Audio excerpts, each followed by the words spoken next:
અધિકારીઓના પાપે લગભગ 1 મહિના પહેલા વડોદરા તેમજ આણંદને જોડતો ગંભીરા મુજપુર બ્રિજ તૂટી પડ્યો હતો। આ બ્રિજ તૂટતા પહેલાં લગભગ 2022ની સાલે અમે જે તે આરએનબી અધિકારીને ટેલિફોનિક રજૂઆત પણ કરી હતી, લેખિત રજૂઆત પણ કરી હતી અને અધિકારી દ્વારા 2022માં સ્વીકારવામાં આવ્યું હતું કે આ બ્રિજ ચોક્કસથી તૂટી પડે એમ છે, આ બ્રિજ લાંબો ચાલી શકે એવો નથી।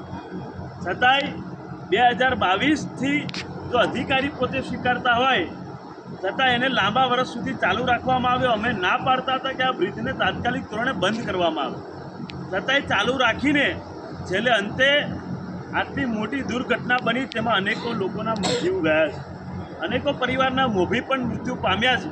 ત્યારે એની સાથે સાથે લગભગ 10,000ની ઉપર કર્મચારીઓ, જે કર્મચારીઓ બોરસદ તેમજ આંકલાવ તાલુકો તેમજ સમગ્ર આણંદ જિલ્લામાંથી પાદરા તાલુકાની અનેકો મોટી નાની કંપનીઓમાં નોકરી કરવા માટે પોતાનું ગુજરાન ચલાવવા માટે જાય છે, આ બધા કર્મચારીઓની પરિસ્થિતિ એવી થઈ ગઈ કે એમને નોકરી જે 10 કિલોમીટરનું અંતર થતું હતું, 1 કિલોમીટર સીધું 60થી 70 કિલોમીટરનું અંતર થઈ ગયું।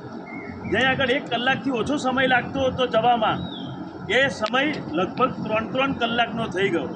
એટલે તમે વિચાર કરો, 6 દુ 12 એટલે 120 કિલોમીટર જવું આવું, તેમજ જવા આવવાના કલાકો 6 કલાકના થાય।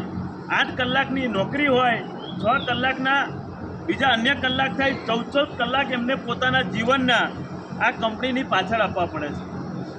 આટલી કંપનીઓની પાછળ આટલા જીવનના કલાકો આપ્યા પછી પણ કેટલીક કંપનીઓ દ્વારા આ બોરસદ આંકલાવ તાલુકાના તેમજ આણંદ જિલ્લાના યુવાનોને ભથ્થું નથી આપવામાં આવતું, તેમજ ઇકો ગાડીના પૈસા હોય તો એ પૈસા પણ નથી આપવામાં આવતા।